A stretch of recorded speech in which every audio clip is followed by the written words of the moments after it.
How's it going, everyone? Welcome back to the New York City Comic-Con WCG stream. Of course, this event is brought to you by the Samsung Notebook Series 7 Gamer. And my name's Alex Mendez, your host for this fine event. Joining me right here is one of the guys from SG Interactive, Stephen Na. Right? How you doing, buddy? Hello.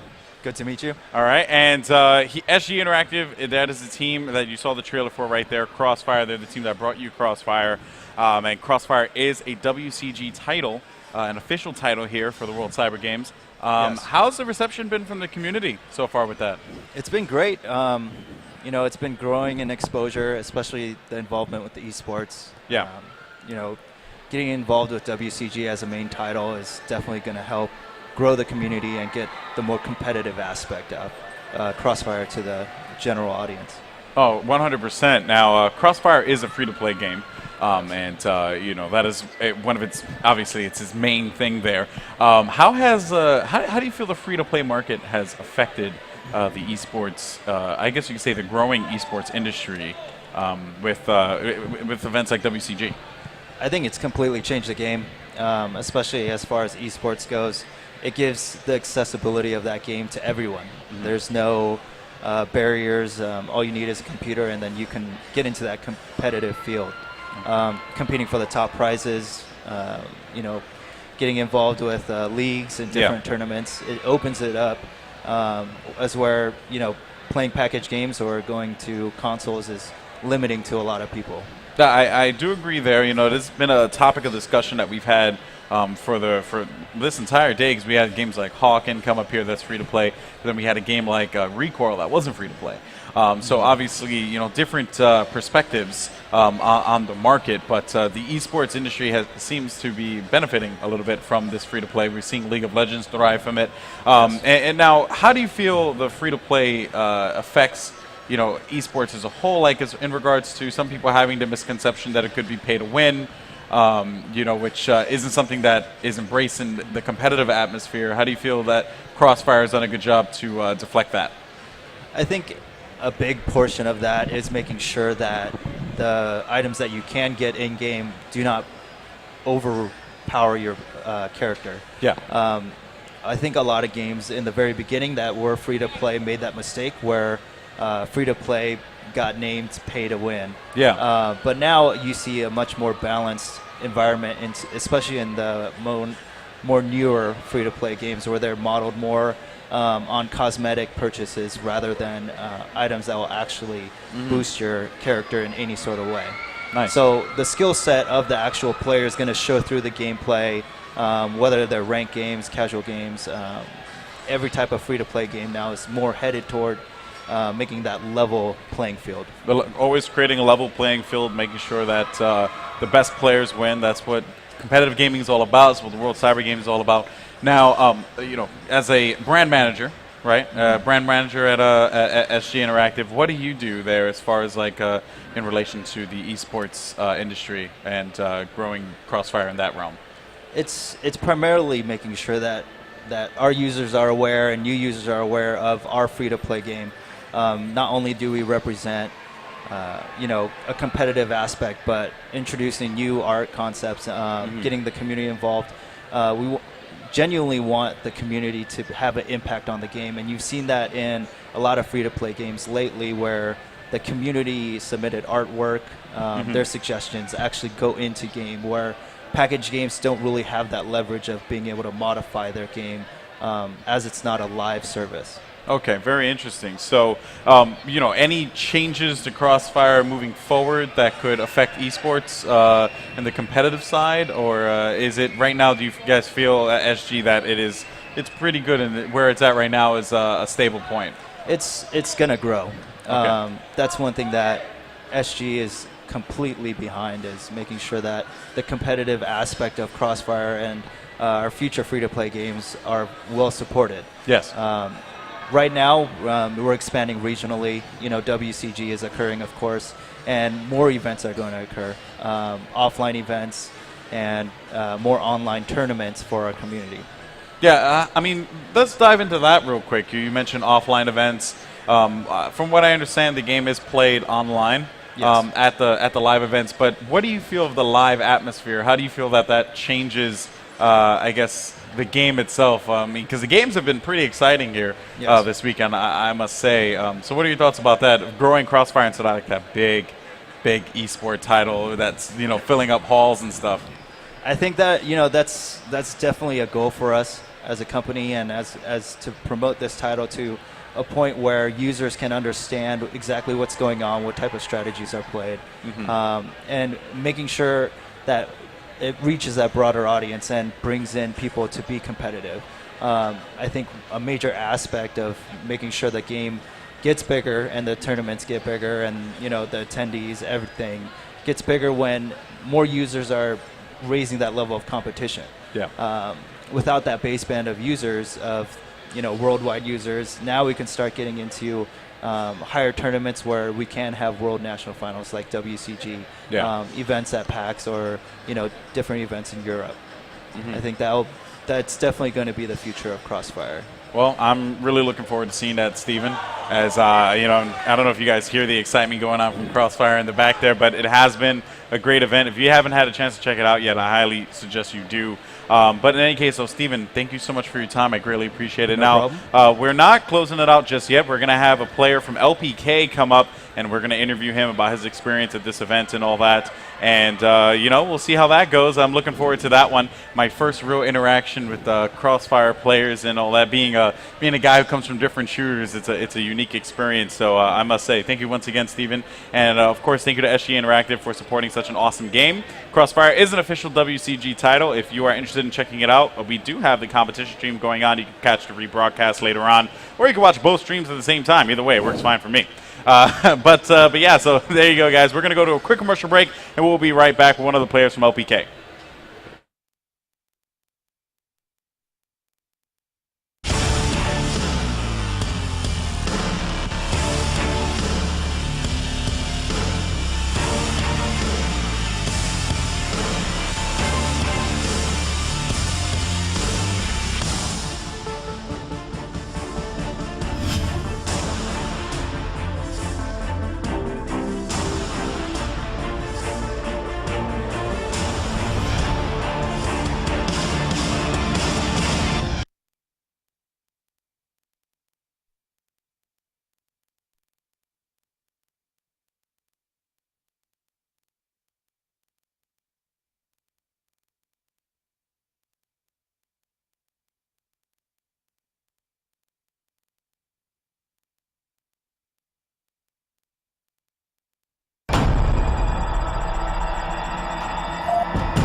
How's it going, everyone? Welcome back to the WCG New York Comic Con stream. My name's Alex Goldenboy Mendez, and joined with me is Sean Sipe Simmons, right? I want to get that right. Yes, Sipe sir. is his gamer tag. He's a Crossfire player. Crossfire, one of the top players in Crossfire. We placed within the top 4 of this whole qualifier craziness and for the North America, and you play for Team LPK. So, pleasure to have you on here, my friend. Thank you. So, Sipe, let's talk about the experience. Before we jump into the road to this event, let's talk about the experience that it's been, competing here. What do you think of the event so far?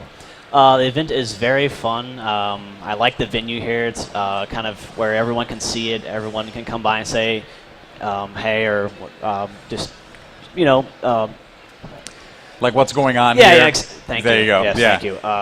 Yeah, it's very cool, very open. I've never been to a Comic-Con myself, so this is actually really, really, really cool. No, I must say, New York Comic Con has grown leaps and bounds from the years when it was just people coming in here to buy some comics. Yeah. So I can tell you that much. It's a great event. Now, have you competed at a LAN event or a live event, I should say, prior? Is this your first? No. Back in 2010, Team Okay. LPK took 7th in the world in Hangzhou, China. Okay. We actually won the national qualifier here in the States. Okay. Then we traveled to China to compete.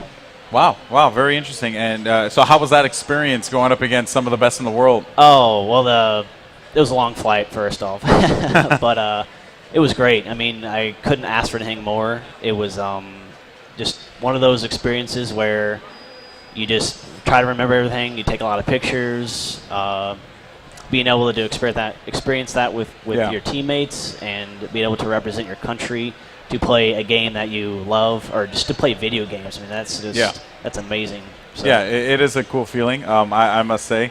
Now, so you went to China to compete, and you said you took 7th. How does the competition, I would say, across the globe in Crossfire? Because I must say, this is something new to me. I've spent a large majority of my career working on in Call of Duty. And this is something different for me, where like I see Crossfire, and it's like this whole community that's coming out here, their teams, and it's serious. Mm-hmm. How serious is it for those guys across the pond? Well, it's really, really prevalent in Asia. I think Yeah. they have something like 6 million players that play. Wow. Competitively, I couldn't tell you, but I do know that the best team in the world currently is China. Okay. There's Vietnam. There's South Korea. Wow. Philippines. And when you played, who knocked you out of the event? We got knocked out by Canada, unfortunately, but They're not that far. no. No, but I'm pretty sure they were good games. Now, talk about the road getting here to this event in 2012 to New York Comic Con. What did you do? How was the qualifier process? And how difficult was it? Mm-hmm. Well, there was 2 online qualifiers. We didn't make the cut in the first online qualifier, but we placed 2nd in the second online qualifier. We lost to Team HRG. Okay. But you signed up, and then they would just kind of give you a bracket and a time, and you would just show up for the match. Yeah, nice. Now, have you is Crossfire like your first game that you've competed in, or did you play Counter-Strike? What's the background for you personally? I was Counter-Strike source background. Okay. Never gotten to 1.6. Discovered Counter-Strike probably in 2005. Okay. So that was right when source started to come out and get really popular. Then, of course, like the CGS League, so that really geared my gaming career towards something like that. Okay. But I've been playing competitively for about, 6+ years now. So. Nice. And what made you want to switch over to Crossfire? Well, there's not too many international events for Counter-Strike, so I wanted to try and find a game where I can actually try to compete at an international level, which I was able to do that.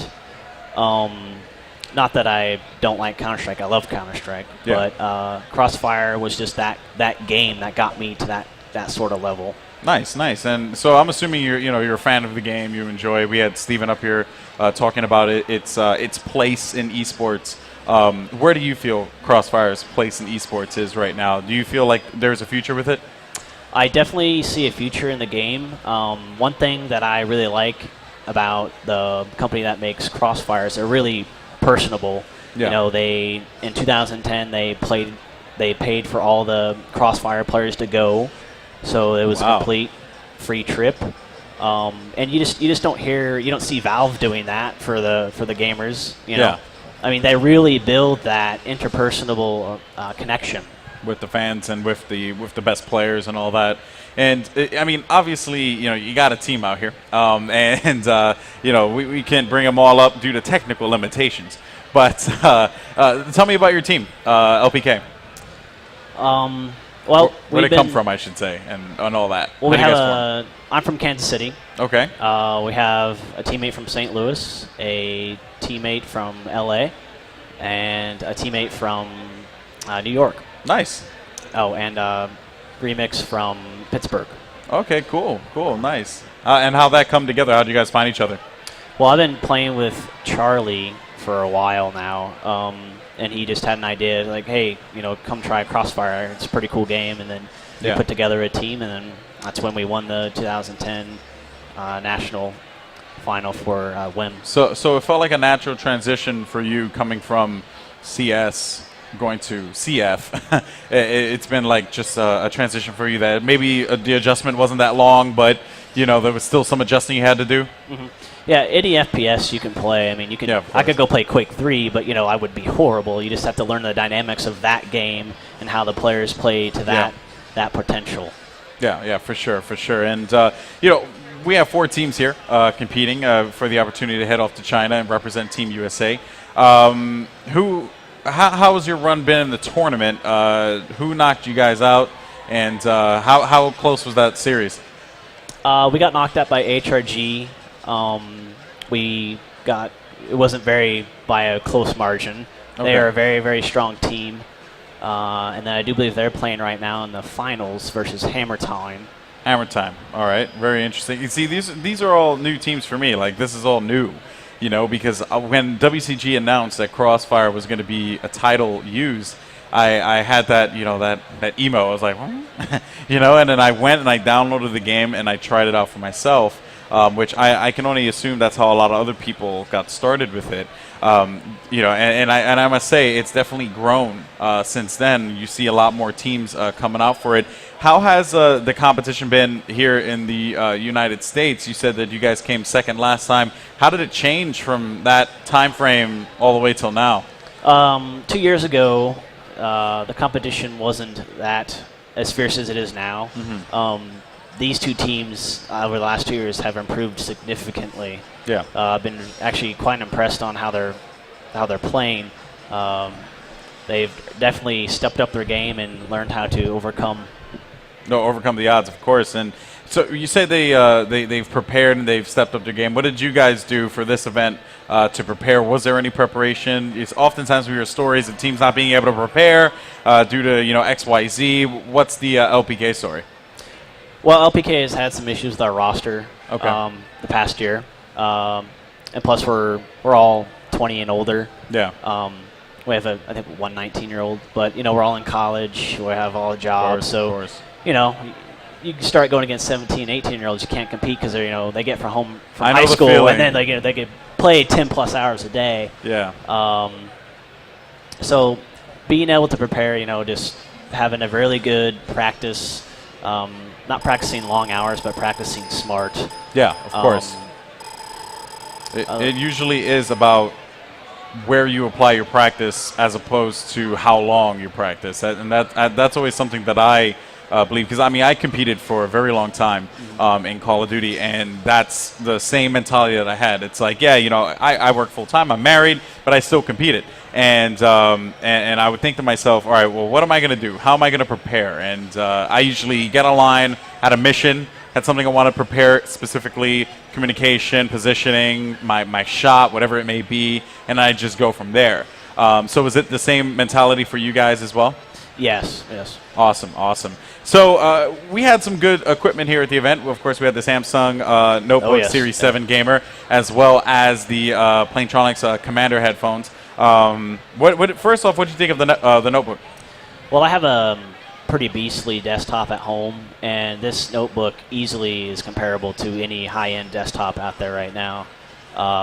Has 8 cores, 16 gigs of RAM. Not too heavy, but it is by far one of the best gaming laptops I've ever gamed on. Yeah. It Well, has all your typical features of gaming laptop, but yeah. And how about that gamer mode, huh? yeah, I think it's cool when it switches. That is very slick. Yeah, for sure, for sure. And what about and all you guys were using the Commanders? What did you think of those headphones as well?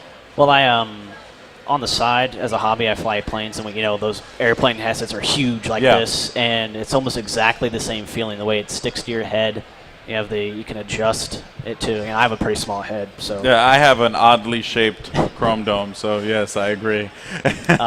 It's completely noise canceling. Can't hear a thing outside of them. The microphone is great quality. You can hear my teammates with no feedback in the background. And it's pretty loud in here. So yeah, and were you able to hear the casters as well, or were you good to go? It was muffled. I mean, you couldn't really tell. You had to you had to go. Yeah. to listen. I mean, that's good to know. I'm pretty sure the guys at Planetronics and Samsung are really happy about that. So moving forward, what is going to happen with LPK?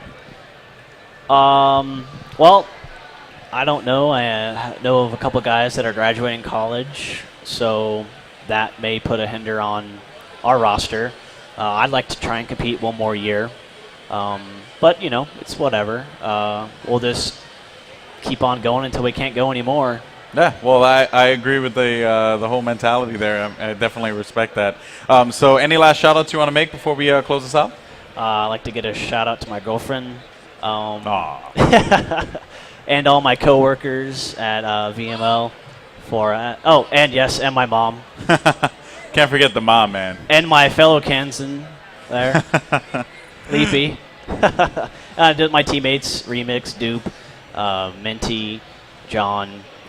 Guys, we had a pretty good season, so maybe we can come back next year. Predictions for this series going on. We have HRG versus Hammer Time, right, for the finals? It's 50-50. I mean, they're both really high-quality teams. I think the favored coming into the tournament was Hammer Time since they won the first qualifier. Yeah. But I'd kind of like to see HRG win it, just, 'cause everyone likes an upset. Yeah. So, I don't know. I think it just started the second map, but well, let's see what happens there. Of course, you can check out that content on the other stream. Corey Dunn's casting out alongside, I believe, Anthony as well. So that's a pretty awesome event, I must say. And Sipe, thank you so much for joining me, man. Greatly appreciate it. First time I ever interviewed a Crossfire player. I must say an achievement has unlocked. Below my name, so I'm really pumped about that. Anyway, guys, well, thank you so much for joining us. Now, we are going to have some show floor coverage coming from you with my good friend Robski, who interviewed a lot of people around the show floor here at New York Comic Con. And we are also going to have the World of Capcom 25th anniversary, I believe. That's going to be coming up next on the panel, on the stream. And that's pretty much it. So make sure you tune in for that, and all that good stuff. So thank you once again, man. Greatly appreciate it, guys. Make sure you enjoy the panel, and we'll talk to you soon.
They asked me, how do you become a pro gamer?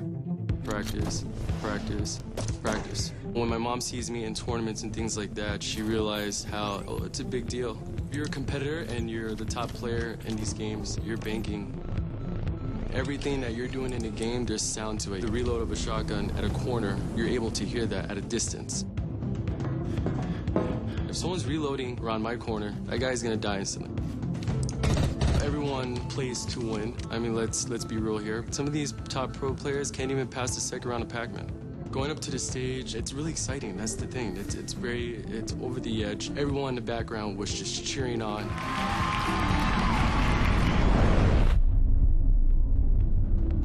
With the surround sound, you're so enhanced in the game at this point. If the world was ending behind me, I couldn't tell. Focus is the key when it comes to competition.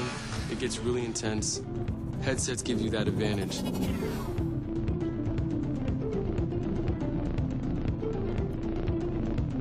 Command victory.